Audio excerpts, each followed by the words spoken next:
श्री सच्चिदानंद सद्गुरु साईनाथ महाराज की जय।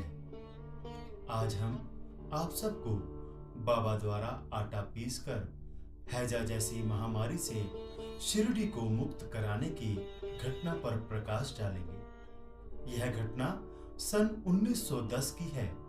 एक दिन प्रातःकाल के समय लोगों ने देखा कि बाबा हाथ मुंह धोकर चक्की पीसने की तैयारी कर रहे हैं। उन्होंने फर्श पर एक टाट बिछाया और उस पर चक्की रखकर गेहूं पीसना आरंभ कर दिया।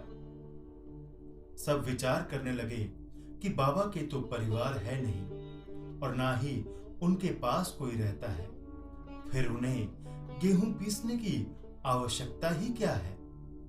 वह तो अपना निर्वाह भी भिक्षावृत्ति से करते हैं। परंतु उनसे कुछ भी पूछने का साहस किसी में नहीं था। देखते ही देखते यह समाचार पूरे गांव में फैल गया। बाबा की इस विचित्र लीला को देखने के लिए सब लोग मस्जिद की ओर चल पड़े। उन्हें चक्की पीसते देखकर कुछ स्त्रियां आगे आईं और बाबा से चक्की लेकर उनकी लीलाओं का गुणगान करते करते स्वयं गेहूं पीसने लगी। ऐसा करते समय उन स्त्रियों के मन में विचार आया कि बाबा का तो कोई परिवार है नहीं, उन्हें इस आटे की क्या आवश्यकता। बाबा तो बहुत दयालु हैं, हो सकता है वह ये सारा आटा हम सब में ही बांट दे। ऐसा विचार करते हुए उन्होंने सारा गेहूं पीस डाला, फिर उसको बराबर भागों में बांटकर अपना अपना भाग लेकर वहां से जाने लगी। यह देखकर बाबा को क्रोध आ गया। वह क्रोधित होकर के बोले, अरे स्त्रियों, तुम ये क्या कर रही हो? किसके बाप का माल हड़प कर ले जा रही हो?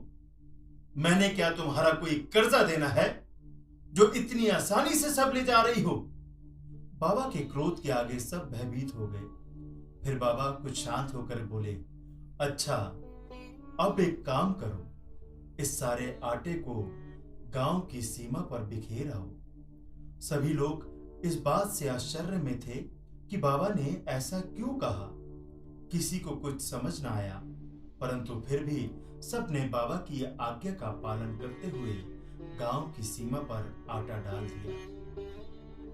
यथार्थ में बाबा के ऐसा करने का कारण यह था कि उस समय हर जगह हैजा फैला हुआ था और शिरडी को हैजे जैसी महामारी से बचाने के लिए बाबा का यह उपचार था। यथार्थ में जो कुछ भी पीसा गया था वह गेहूं नहीं, हैजा था, जिसे पीसकर नष्ट कर दिया गया था। इस घटना के पश्चात सचमुच हैजा जैसा रोग शिरडी की सीमा में प्रवेश नहीं कर पाया और शिरडी महामारी के प्रकोप से बच गई। बाबा शिरडी में 60 वर्षों तक रहे और उन्होंने आटा पीसने का कार्य प्राय प्रतिदिन ही किया। यहाँ आटा पीसने का अभिप्राय गेहूं पीसने से नहीं, वरन अपने भक्तों के पाप कर्मों, दुर्भाग्यों, मानसिक तथा शारीरिक तापों से था। बाबा का विचार था कि चक्की के 2 पार्टों में से ऊपर का पार्ट भक्ति तथा नीचे का पार्ट क्रम है। चक्की की मुठिया जिससे पकड़कर वे पीसते थे उसे वे ज्ञान मानते थे। उनका दृढ़ विश्वास था कि जब तक मनुष्य के हृदय से आसक्ति, घृणा और अहंकार नष्ट नहीं होता, तब तक ज्ञान तथा आत्मानुभूति संभव नहीं है। डमरू बजेगा, दरबार खुलेगा, सबको सद्गुरु का दर्शन होगा, भागेगी महामारी जल्द जग से, हर कोई सद्गुरु की शरण में होगा। मन में हो विश्वास तो साईं करे पूरी आस। श्री साईनाथ अर्पणमस्तु, शुभम भवतु। श्री सद्गुरु साईनाथ महाराज की जय।